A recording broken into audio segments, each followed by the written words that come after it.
ನಮಸ್ಕಾರ ವೀಕ್ಷಕರೇ. ನಿನ್ನೆಯಷ್ಟೇ ಲೋಕಸಭೆಯಲ್ಲಿ ಪ್ರಧಾನಿ ಮೋದಿ ವಿರೋಧಿಗಳಿಗೆಲ್ಲ ಮುಟ್ಟಿ ನೋಡಿಕೊಡುವಂತಹ ಉತ್ತರ ನೀಡಿದರು. ವಿಪಕ್ಷ ನಾಯಕ ರಾಹುಲ್ ಗಾಂಧಿಗೆ ಬಾಲಕ ಬುದ್ಧಿಯ ವ್ಯಕ್ತಿ ಅಂತ ಹೇಳಿದ್ದ ಮಾತು ಇವತ್ತು ದೇಶಾದ್ಯಂತ ಟ್ರೆಂಡಿಂಗ್ ನಲ್ಲಿದೆ. ಇದರ ಮಧ್ಯೆ ಇಂದು ರಾಜ್ಯಸಭೆಯಲ್ಲಿ ಮಾತನಾಡಿರೋ ಮೋದಿ ವಿರೋಧಿಗಳಿಗೆ ಮತ್ತೊಂದು ಎಚ್ಚರಿಕೆ ನೀಡಿದ್ದಾರೆ. ಕೇವಲ ಅಧಿಕಾರಕ್ಕಾಗಿ ಎಷ್ಟು ಸಾಧ್ಯವಾಗುತ್ತೋ ಅಷ್ಟರ ಮಟ್ಟಿಗೆ ದೇಶವನ್ನ ಹಾಳು ಮಾಡೋದಕ್ಕೆ ಮುಂದಾಗ್ತಾ ಇರೋ ಶಕ್ತಿಗಳಿಗೆಲ್ಲ ವಾರ್ನಿಂಗ್ ಕೊಟ್ಟಿದ್ದಾರೆ. ಕಳೆದ 10 ವರ್ಷದಲ್ಲಿ ಮಾಡಿರೋ ಕೆಲಸಗಳೆಲ್ಲ ಬರೀ ಸ್ಯಾಂಪಲ್. ಅಸಲಿ ಆಟ ಈಗಿಂದ ಶುರುವಾಗ್ತಾ ಇದೆ. ಇನ್ನು 20 ವರ್ಷ ನಾವೇ ಅಧಿಕಾರದಲ್ಲಿ ಇರೋದು ಅಂತ ಸವಾಲ್ ಹಾಕಿದ್ದಾರೆ. ಮುಂದಿನ 5 ವರ್ಷದಲ್ಲಿ ಅಭಿವೃದ್ಧಿ ಯಾವ ಮಟ್ಟದಲ್ಲಿ ಸಾಗಲಿದೆ ಅನ್ನೋದನ್ನ ಊಹೆ ಕೂಡ ಮಾಡೋದಕ್ಕೆ ಸಾಧ್ಯವಿಲ್ಲ ಅಂತ ಹೇಳಿದ್ದಾರೆ. ಅಲ್ಲದೆ ಎಲ್ಲಾ ಏಜೆನ್ಸಿಗಳಿಗೂ ಫ್ರೀ ಹ್ಯಾಂಡ್ ನೀಡಿರೋದಾಗಿ ಹೇಳಿದ್ದಾರೆ. ರಾಜ್ಯಸಭೆಯಲ್ಲಿ ಮೋದಿ ಮಾತುಗಳನ್ನ ಕೇಳಿದವರು ಮುಂದಿನ 5 ವರ್ಷಗಳಲ್ಲಿ ಯಾರು ಊಹೆ ಮಾಡದ ಬದಲಾವಣೆ ಆಗೋದು ಗ್ಯಾರಂಟಿ ಅಂತ ಹೇಳ್ತಾ ಇದ್ದಾರೆ. ಹಾಗಿದ್ರೆ ಮೋದಿ ಯಾವೆಲ್ಲ ವಿಚಾರದ ಬಗ್ಗೆ ಮಾತನಾಡಿದ್ರು, ಯಾರಿಗೆಲ್ಲ ವಾರ್ನಿಂಗ್ ಕೊಟ್ರು, ಸಂಖ್ಯೆ ಹೆಚ್ಚಿಸಿಕೊಂಡಿರೋ ವಿಪಕ್ಷಗಳ ಪ್ಲಾನ್ ಏನು, ಇದೆಲ್ಲವನ್ನ ಒನ್ ಬೈ ಒನ್ ವಿವರಿಸ್ತಾ ಹೋಗ್ತೀವಿ. ಈ ವಿಡಿಯೋವನ್ನ ತಪ್ಪದೆ ಕೊನೆ ತನಕ ನೋಡಿ. ಅದಕ್ಕೂ ಮುನ್ನ ಮೀಡಿಯಾ ಮಾನ್ಸ್ಟರ್ ಚಾನಲ್ ಅನ್ನ ತಪ್ಪದೆ ಸಬ್ಸ್ಕ್ರೈಬ್ ಮಾಡಿ. ಎಸ್, ಒಂದು ದೇಶ ಅಂದ್ಮೇಲೆ ಅಲ್ಲಿ ಆಡಳಿತ ಪಕ್ಷ ವಿಪಕ್ಷ ಎರಡು ಮಹತ್ವದ ಪಾತ್ರ ವಹಿಸುತ್ತೆ. ಅಧಿಕಾರದಲ್ಲಿ ಇದ್ದವರು ಮಾಡೋ ಕೆಲಸಕ್ಕೆಲ್ಲ ತಲೆ ಆಡಿಸೋದು ಸರಿಯಲ್ಲ. ಇಂಥವರೇ ಅಧಿಕಾರದಲ್ಲಿ ಇರಬೇಕು ಅಂತ ಬಯಸೋದು ಸರಿಯಲ್ಲ. ಆದ್ರೆ ಎಂತವರ ಕೈಗೆ ಅಧಿಕಾರ ಕೊಡಬೇಕು ಅನ್ನೋ ಬೇಸಿಕ್ ಕಾಮನ್ ಸೆನ್ಸ್ ಜನರಿಗೆ ಇನ್ನೂ ಹೋಗಿಲ್ಲ ಅನ್ನೋದು ವಾಸ್ತವ. ಕಳೆದ 3 ಅವಧಿಯಿಂದ ಸತತವಾಗಿ ಮೋದಿ ನೇತೃತ್ವದ ಸರ್ಕಾರ ಅಧಿಕಾರ ಹಿಡಿತಾ ಇದೆ ಅಂದ್ರೆ ಅದಕ್ಕೆ ಕಾರಣ ಮೋದಿ ಮೇಲೆ ಭಾರತೀಯರಿಗಿರೋ ನಂಬಿಕೆ. ಈ ಬಾರಿ ಕಾಂಗ್ರೆಸ್ ಸಂಖ್ಯೆ ಹೆಚ್ಚಿದಾಗ್ಲೂ ಕೂಡ ಅದಕ್ಕೆ ಕಾರಣ ರಾಹುಲ್ ಮೇಲಿನ ಭರವಸೆ ಅಂತ ಯಾರೊಬ್ಬರು ಹೇಳ್ತಾ ಇಲ್ಲ. ಕಟಾಕಟ್ ಆಫರ್ ಹಾಗೂ ಮೋದಿ ಅಧಿಕಾರದ ಮೇಲಿನ ಅಸಮಾಧಾನ ಅಂತಲೇ ಹೇಳ್ತಾ ಇದ್ದಾರೆ. ವಿಪಕ್ಷ ನಾಯಕ ಆಗಿ ಆರಂಭದಲ್ಲೇ ತಪ್ಪುಗಳನ್ನ ಮಾಡ್ತಿರೋ ರಾಹುಲ್ಗೆ ನಿನ್ನೆಯಷ್ಟೇ ಮೋದಿ ಸರಿಯಾಗಿ ಕ್ಲಾಸ್ ತೆಗೆದುಕೊಂಡಿದ್ರು. ಇಂದು ರಾಜ್ಯಸಭೆಯಲ್ಲೂ ಮೋದಿ ಗುಡುಗಿದ್ರು. ಗಾಂಧಿ ಫ್ಯಾಮಿಲಿಗೆ ಒಂದರ ನಂತರ ಒಂದು ಟಕ್ಕರ್ ಕೊಡ್ತಾ ಹೋದ ಮೋದಿ ಸ್ಪಷ್ಟವಾಗಿ ಹೇಳಿದ್ದು, ಈಗ 10 ವರ್ಷ ಯಶಸ್ವಿಯಾಗಿ ಆಡಳಿತ ಮಾಡಿದ್ದೇವೆ, ಇನ್ನು 20 ವರ್ಷ ನಮ್ಮದೇ ಆಡಳಿತ ಇರೋದು ಗ್ಯಾರಂಟಿ ಅಂತ ಹೇಳಿದ್ರು.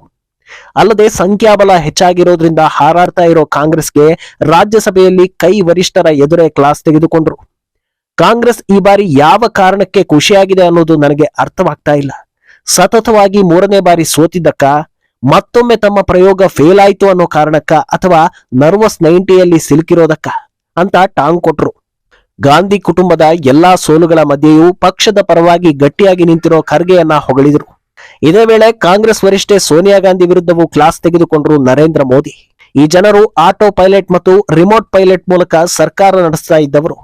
ಅವರು ಕೆಲಸದಲ್ಲಿ ನಂಬಿಕೆ ಇಟ್ಟವರಲ್ಲ. ಅವರಿಗೆ ಹೇಗೆ ಕಾಯಬೇಕು ಅನ್ನೋದಷ್ಟೇ ತಿಳಿದಿದೆ ಅನ್ನೋ ಮಾತನ್ನ ಹೇಳಿದ್ರು. ಮಾಜಿ ಪ್ರಧಾನಿ ಡಾಕ್ಟರ್ ಮನಮೋಹನ್ ಸಿಂಗ್ ಅವರ ನೇತೃತ್ವದ ಸರ್ಕಾರವನ್ನ ಹಿಂದಿನಿಂದ ನಡೆಸ್ತಾ ಇರೋದು ಸೋನಿಯಾ ಗಾಂಧಿ ಅನ್ನೋ ಆರೋಪವನ್ನ ಬಿಜೆಪಿ ಅನೇಕ ಬಾರಿ ಮಾಡಿತ್ತು. ಹೀಗಾಗಿ ಮೋದಿ ಈ ಹೇಳಿಕೆ ಮೂಲಕ ಸೋನಿಯಾಗೆ ಟಕ್ಕರ್ ಕೊಟ್ಟಿದ್ದಾರೆ ಅನ್ನೋದು ಅಲ್ಲಿದ್ದವರಿಗೆಲ್ಲ ಬೇಗ ಅರ್ಥ ಆಯ್ತು. ಏನೋ ಪ್ರಧಾನಿ ಮೋದಿ ಭಾಷಣಕ್ಕೆ ಅಡ್ಡಪಡಿಸ್ತಾ ಇದ್ದ ವಿಪಕ್ಷ ನಾಯಕರಿಗೆ ಸೋನಿಯಾಗೆ ಟಾಂಗ್ ಕೊಡ್ತಾ ಇದ್ದ ಹಾಗೆ ಮುಖಭಂಗ ಆದಂತಾಯ್ತು. ತಕ್ಷಣವೇ ಅಲ್ಲಿಂದ ಸಾಕಷ್ಟು ಜನರು ಸಭಾತ್ಯಾಗ ಮಾಡಿದ್ರು. ಇದೆಲ್ಲದಕ್ಕಿಂತ ಹೆಚ್ಚಾಗಿ ಈ ಅವಧಿ ಬಗ್ಗೆ ಪ್ರಧಾನಿ ಮೋದಿ ಕೊಟ್ಟಿರೋ ಖಡಕ್ ಸಿಗ್ನಲ್ ಎಲ್ಲರ ಅಚ್ಚರಿಗೆ ಕಾರಣವಾಗ್ತಾ ಇದೆ. ಯಾವ ಕಾರಣಕ್ಕೂ ಈ ಬಾರಿ ಆಡಳಿತದ ವಿಚಾರದಲ್ಲಿ ಇಟ್ಟ ಹೆಜ್ಜೆಯನ್ನ ಹಿಂದಕ್ಕೆ ಇಡೋದಿಲ್ಲ. ಎಲ್ಲಾ ಏಜೆನ್ಸಿಗಳಿಗೂ ಫ್ರೀ ಹ್ಯಾಂಡ್ ನೀಡಿದ್ದೇವೆ ಅಂತ ಬಹಳ ಸ್ಪಷ್ಟವಾಗಿ ಹೇಳಿದ್ರು ಮೋದಿ. ಅರ್ಥಾತ್ ಭ್ರಷ್ಟಾಚಾರದಲ್ಲಿ ಅದ್ಯಾವ ಲೀಡರ್ ಸಿಕ್ಕಿಬಿದ್ರು ಜೈಲೇ ಗತಿ ಅನ್ನೋದನ್ನ ಹೇಳಿದ್ರು. ಈ ಹಿಂದೆ ಕೇಜ್ರಿವಾಲ್ ಅರೆಸ್ಟ್ ಆದಾಗ ಎಲ್ಲಾ ವಿಪಕ್ಷಗಳು ಒಂದಾಗಿ ಪ್ರಜಾಪ್ರಭುತ್ವಕ್ಕೆ ಧಕ್ಕೆ ಅಂತ ಕೂಗಾಡಿದ್ವು. 100 ಕೋಟಿ ಭ್ರಷ್ಟಾಚಾರ ಮಾಡಿ ಅದಕ್ಕೆ ಸಾಕ್ಷಿ ಸಿಕ್ಕಿ ಹಲವು ಬಾರಿ ನೋಟಿಸ್ ನೀಡಿದ್ರು. ಅದನ್ನ ನಿರ್ಲಕ್ಷ್ಯ ಮಾಡಿ ತಪ್ಪಿನ ಮೇಲೆ ತಪ್ಪು ಮಾಡ್ತಾ ಇದ್ರು. ತಾಳ್ಮೆಯಿಂದ ಕಾನೂನಾತ್ಮಕವಾಗಿ ಕೇಜ್ರಿವಾಲ್ರನ್ನ ಅರೆಸ್ಟ್ ಮಾಡಲಾಯಿತು. ಆದ್ರೆ ಇದಕ್ಕೂ ಕಾಂಗ್ರೆಸ್, ಆಪ್ ಹಾಗೂ ಇತರೆ ಪಕ್ಷಗಳು ಪ್ರಜಾಪ್ರಭುತ್ವಕ್ಕೆ ಧಕ್ಕೆ ಅಂತ ಹೇಳಿದ್ವು. ಈ ಹೇಳಿಕೆಗಳನ್ನೆಲ್ಲ ಕೇಳಿಸಿಕೊಂಡಿದ್ದ ಭಾರತೀಯರು ತಪ್ಪು ಮಾಡಿದವರನ್ನ ಹಿಡಿದರೆ ಪ್ರಜಾಪ್ರಭುತ್ವಕ್ಕೆ ಧಕ್ಕೆ ಬರುತ್ತಾ ಅಂತ ಕನ್ಫ್ಯೂಸ್ ಆಗಿದ್ರು. ಈಗ ಮತ್ತೊಮ್ಮೆ ಗಟ್ಟಿಯಾಗಿ ಕಳ್ಳರಿಗೆ ಮೋದಿ ಎಚ್ಚರಿಕೆ ನೀಡಿದ್ದು, ಈ ಅವಧಿಯಲ್ಲಿ ಯಾರೆಲ್ಲ ಅಂಧರಾಗ್ಬೋದು ಅನ್ನೋ ಲೆಕ್ಕಾಚಾರಗಳು ಶುರುವಾಗಿದೆ. ಏನು ಮೋದಿ ಯಾಕೆ ಇಷ್ಟು ಖಡಕ್ ಆಗಿ ಈ ಮಾತನ್ನ ಹೇಳಿದ್ರು ಅನ್ನೋದು ಕೂಡ ಚರ್ಚೆ ಆಗ್ತಾ ಇದೆ. ಈ ಬಾರಿಯ ರಿಸಲ್ಟ್ ನಲ್ಲಿ ಕ್ಲಿಯರ್ ಆಗಿ ಅರ್ಥ ಆಗಿರೋ ವಿಚಾರ ಏನಂದ್ರೆ, ಅದು ಕೆಲಸಗಳಿಗೆ ಬೆಲೆ ಇಲ್ಲ, ಹಣ ಹಂಚಿದ್ರೆ ಮಾತ್ರ ಚುನಾವಣೆ ಗೆಲ್ಲೋದಕ್ಕೆ ಸಾಧ್ಯ ಅನ್ನೋದು. ಇದೇ ಮ್ಯಾಂಡೇಟ್ ಆಗ್ತಾ ಹೋದ್ರೆ ಭವಿಷ್ಯದಲ್ಲಿ ಇದರ ಅಡ್ಡ ಪರಿಣಾಮವನ್ನ ಎದುರಿಸಬೇಕಾಗೋದು ನಮ್ಮ ಮುಂದಿನ ಪೀಳಿಗೆ. ಅಂತಿಮವಾಗಿ ಇದೆಲ್ಲದರಿಂದ ಕುಗ್ಗೋದು ದೇಶದ ವರ್ಚಸ್ಸು. ಯಾವ ಗುರಿಯನ್ನ ಇಟ್ಕೊಂಡು ಭವಿಷ್ಯದ ಭಾರತಕ್ಕಾಗಿ ಕೆಲಸ ಮಾಡಲಾಗ್ತಾ ಇದೆಯೋ ಎಲ್ಲವೂ ನೀರಲ್ಲಿ ಹೋಮ ಮಾಡಿದಂತಾಗತ್ತೆ. ಆದ್ರಿಂದ ಇದೆಲ್ಲಾ ವಿಚಾರಗಳನ್ನ ಗಮನದಲ್ಲಿಟ್ಟುಕೊಂಡು ಈ ಬಾರಿ ಖಡಕ್ ಆಡಳಿತ ನಡೆಸಲೇಬೇಕು ಅಂತ ನಿರ್ಧರಿಸಿದ್ದಾರೆ. ಸಣ್ಣ ಅವಕಾಶ ಕೊಟ್ಟರು ಅದರಲ್ಲೂ ದೇಶದ್ರೋಹದ ಕೆಲಸಗಳನ್ನ ಮಾಡಿ ಏನೇನೆಲ್ಲ ಅವಾಂತರಗಳನ್ನ ನಡೆಸೋ ಕೆಲಸ ಆಗತ್ತೆ ಅನ್ನೋದು ಕಣ್ಮುಂದೆಯೇ ಇದೆ. ಆದ್ರಿಂದ ಇದೆಲ್ಲವನ್ನ ಈ ಬಾರಿ ಮಟ್ಟ ಹಾಕೋ ಕೆಲಸಗಳಾಗೋ ಸಾಧ್ಯತೆ ಇದೆ. ಇನ್ನು ನಿನ್ನೆ ಲೋಕಸಭೆಯಲ್ಲಿ ಮೋದಿ ಭಾಷಣದ ಉದ್ದಕ್ಕೂ ಗಲಾಟೆ ಮಾಡ್ತಾ ಇದ್ದ ಕಾಂಗ್ರೆಸ್ ಮಣಿಪುರದ ಬಗ್ಗೆ ಮಾತಾಡಿ ಅಂತ ತಾಕೀತು ಮಾಡ್ತಾ ಇತ್ತು. ಇಂದು ಮಣಿಪುರದ ಬಗ್ಗೆ ಮೋದಿ ಮೊದಲ ಬಾರಿಗೆ ಮಾತಾಡೋ ಮೂಲಕ ವಿಪಕ್ಷಗಳ ಬಾಯಿ ಮುಚ್ಚಿಸಿದ್ರು.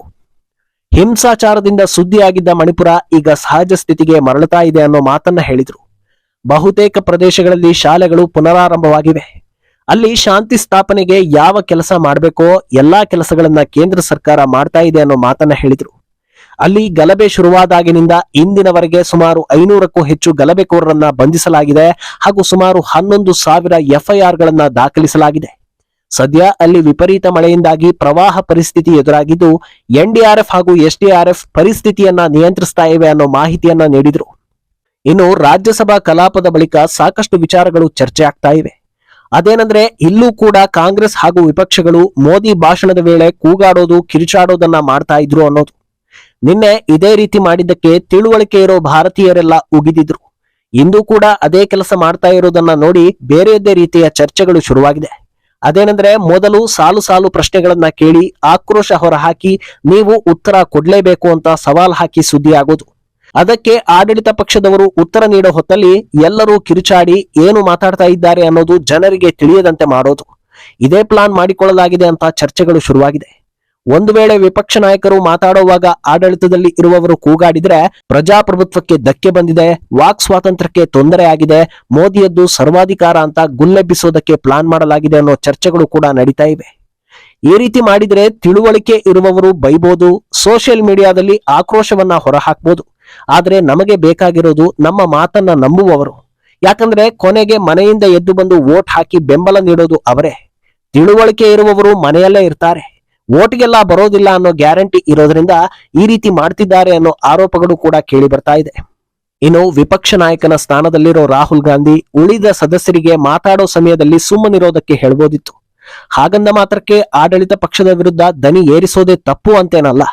ಒಂದೇ ಮಾತು ಮುಗಿದ ಮೇಲೆ ಅಥವಾ ಮಾತಿಗಿಂತ ಮುಂಚೆ ಕೂಗಾಡಿ ಆಕ್ರೋಶ ಹೊರಹಾಕಿ ತಮ್ಮ ಸವಾಲುಗಳಿಗೆ ಉತ್ತರ ನೀಡುವಂತೆ ತಾಕೀತು ಮಾಡಬಹುದಿತ್ತು. ಆದ್ರೆ ಆ ಕೆಲಸವನ್ನ ರಾಹುಲ್ ಗಾಂಧಿ ಮಾಡ್ಲೇ ಇಲ್ಲ. ಬದಲಾಗಿ ಕೂಗಾಡೋದಕ್ಕೆ ಕುಮ್ಮಕ್ಕು ನೀಡಿದ್ರು ಅನ್ನೋ ಆರೋಪಗಳು ಕೂಡ ಹರಿದಾಡ್ತಾ ಇವೆ. ಇನ್ನು ಪ್ರತಿ ಸದನದಲ್ಲೂ ಇದೇ ರೀತಿ ಪ್ಲಾನ್ ಮಾಡಿ ಚರ್ಚೆಯನ್ನ ಹಾಳು ಮಾಡ್ತಾರೆ ಅನ್ನೋ ಆರೋಪಗಳು ಕೂಡ ಕೇಳಿ ಬರ್ತಾ ಇವೆ. ಒಟ್ನಲ್ಲಿ ಇನ್ನು 5 ವರ್ಷ ಕಳೆದ 10 ವರ್ಷಗಳಂತೆ ಇರೋದಿಲ್ಲ ಅನ್ನೋದಕ್ಕೆ ಎಲ್ಲಾ ರೀತಿಯಲ್ಲೂ ಸಿಗ್ನಲ್ ಸಿಗ್ತಾ ಇದೆ. ಸಂಖ್ಯೆ ಹೆಚ್ಚಿಸಿಕೊಂಡಿರೋ ವಿಪಕ್ಷ ದೊಡ್ಡ ಮಟ್ಟದಲ್ಲಿ ಪ್ಲಾನ್ ಮಾಡ್ತಾ ಇದ್ರೆ ಸಂಖ್ಯೆ ಕಡಿಮೆ ಆಗಿದ್ರೂ ಸರ್ಕಾರ ಗಟ್ಟಿಯಾಗಿರೋದ್ರಿಂದ ದೇಶದ್ರೋಹಿಗಳನ್ನ ಮಟ್ಟ ಹಾಕಬೇಕು ಅಂತ ಮೋದಿ ಗಟ್ಟಿಯಾಗಿ ಹೇಳ್ತಾ ಇದ್ದಾರೆ. ಮುಂದೇನಾಗುತ್ತೆ ಅನ್ನೋದನ್ನ ಕಾದು ನೋಡ್ಬೇಕು. ಈ ಬಗ್ಗೆ ನಿಮ್ಮ ಅಭಿಪ್ರಾಯವನ್ನ ತಪ್ಪದೆ ಕಾಮೆಂಟ್ ಮೂಲಕ ತಿಳಿಸಿ.